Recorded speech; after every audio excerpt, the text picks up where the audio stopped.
1952 সালের 21শে ফেব্রুয়ারি ঢাকা বিশ্ববিদ্যালয়ের আমতলা তখন কেবল একটি স্থান নয়, বরং একটি অগ্নিগর্ভ আগ্নেয়গিরি। রাষ্ট্রভাষা বাংলার দাবিতে ছাত্র জনতার যে মিছিল নামার কথা ছিল, তার সম্মুখভাগে পুরুষদের পাশাপাশি কাঁধে কাঁধ মিলিয়ে দাঁড়িয়েছিলেন একদল অকুতোভয় নারী।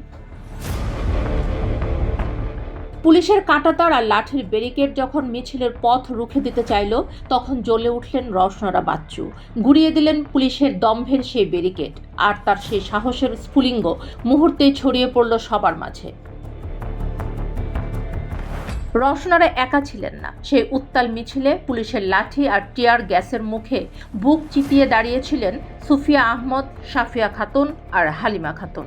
144 ধারা ভাঙার অদম্য সংকল্প নিয়ে রাজপথে নেমেছিলেন প্রতিভা মুৎসুদ্দি ও রওশনারা বেনু।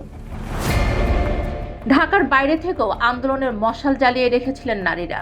নাটোরে আন্দোলনের নেতৃত্ব দিয়েছিলেন মমতাজ বেগম, আর খুলনায় কারাবরণ করেছিলেন আনোয়ারা বেগম।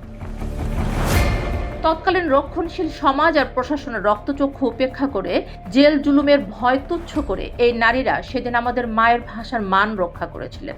তাদের লড়াই কেবল ভাষার জন্য ছিল না, ছিল অন্যায়ের বিরুদ্ধে শেকল ভাঙার লড়াই।